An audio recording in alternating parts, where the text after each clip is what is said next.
Yeah, as part of Master Snowflake with DBT, we are going to discuss these concepts today. So first we start with Snowflake with the DBT introduction. Snowflake with the DBT introduction. Then we are going to start Snowflake fundamentals first today. Snowflake fundamentals. In this, we are going to discuss about Snowflake introduction, data warehouse introduction, Snowflake architecture, different Snowflake editions, then how to create a Snowflake account, free account. And we are going to understand Snowflake web user interface discussion. And then we are going to discuss how to connect to Snowflake. What are different ways are available? One, using Snowflake web UI. Along with the Snowflake web UI, we can use different clients to connect with the Snowflake data warehouse. And then we are going to discuss connecting with different clients using Snowflake data warehouse. And then we are going to set up a database, set up a schema, set up a some tables with the data for our practical purpose. And then we are going to discuss very important one, SnowSQL. There is a command line interface. We can install this command line interface either Windows or Linux or MacBook, and then we can move our local file system uh, in from our local file system to Snowflake data warehouse very easily.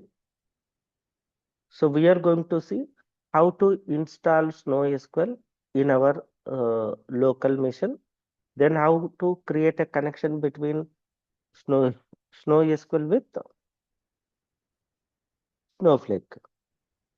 Okay.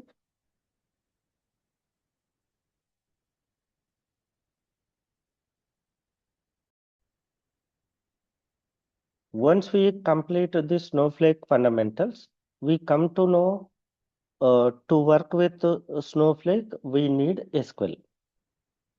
Then we are going to discuss SQL for Snowflake. Here we set up database, schema, tables with data, right? On that data, we are going to discuss different SQL queries like DML, DDL, DML, DRL, TCL, DCL, filter commands like with different conditions. So we are going to discuss different SQL queries on top of Snowflake data. Once we complete this one, we are going to discuss AWS fundamentals for Snowflake, like how to create an account in AWS Cloud, free account. Then we are going to discuss AWS S3 file system because we are going to connect S3 file system and we are going to move data from S3 file system to Snowflake environment in data ingestion activity. So for that, we need minimum knowledge of AWS S3. So we are going to discuss AWS S3. If you want to connect AWS S3 from Snowflake, you need authentication. So for that, we are going to learn very important service called AWS IAM. What is AWS IAM?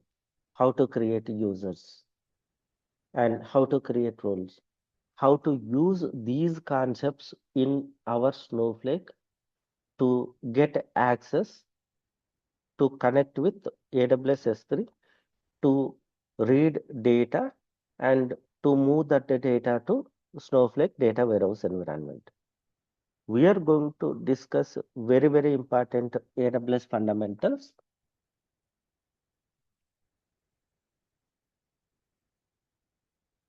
for Snowflake team. Once we complete this one, then we are going to start master Snowflake concept. Here we have important topics, virtual warehouse. So virtual warehouse is a concept of processing unit in Snowflake. It, it is very important. We are going to see how to create a virtual warehouse with different sizes to process different sizes of data. And then we are going to discuss what is virtual warehouse pricing. And once we understand virtual warehouse, then we are going to discuss about storage, virtual, Snowflake storage and Snowflake pricing. And then we are going to start very important topic is time travel. Let's say accidentally you deleted data. How to restore deleted data? So here we use time travel concept, fail-safe concept to restore deleted data. Here there are some rules. While discussing time travel, we are going to discuss each rule and we are going to see practical implementation. And once we complete this one, we are going to discuss very important topic is types of tables in Snowflake. And then stages in Snowflake, internal stages, external stages, Snowpipe. If any data continuously generating, we want to move that data continuously into Snowflake. Then we use Snowpipe concept and Snowflake cloning, like zero copy cloning techniques. And we are going to discuss views, procedures, and functions,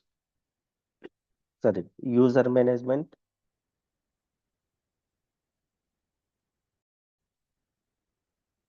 User management in Snowflake. Then we are going to understand Snowflake resource monitoring and Snowflake query profiling. These are main important topics we are going to discuss. Once this one is completed, we are going to discuss one end-to-end project using Snowflake. So data ingestion and transformations and loading part.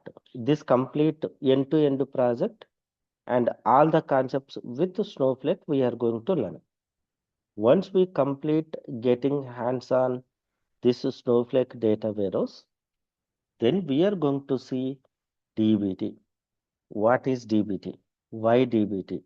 Why people going for DBT?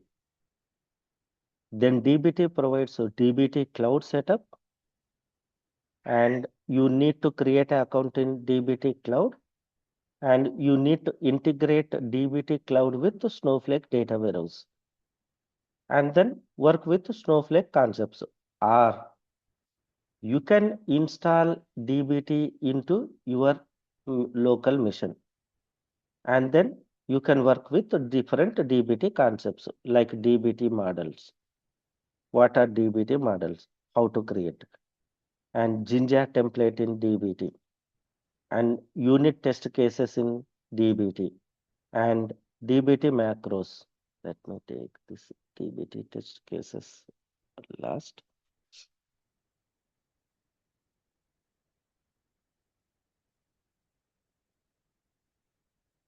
Yeah. After Jinja template, we are going to discuss DBT macros and DBT snapshots and DBT hooks.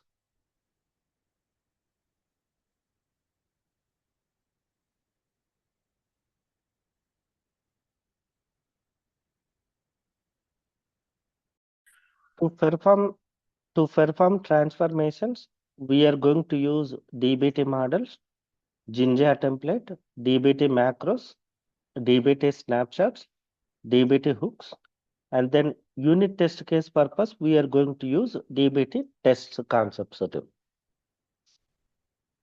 So first we are going to complete Snowflake data warehouse concepts with the project and DBT concepts with Snowflake with DBT project. Snowflake with DBT project. Okay.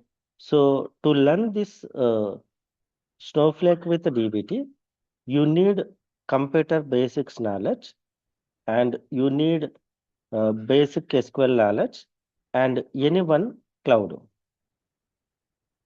any cloud. So we are covering these prerequisites. We are covering SQL for Snowflake. We are covering AWS cloud for Snowflake. So these are the concepts we are covering as part of Snowflake with the DBT team.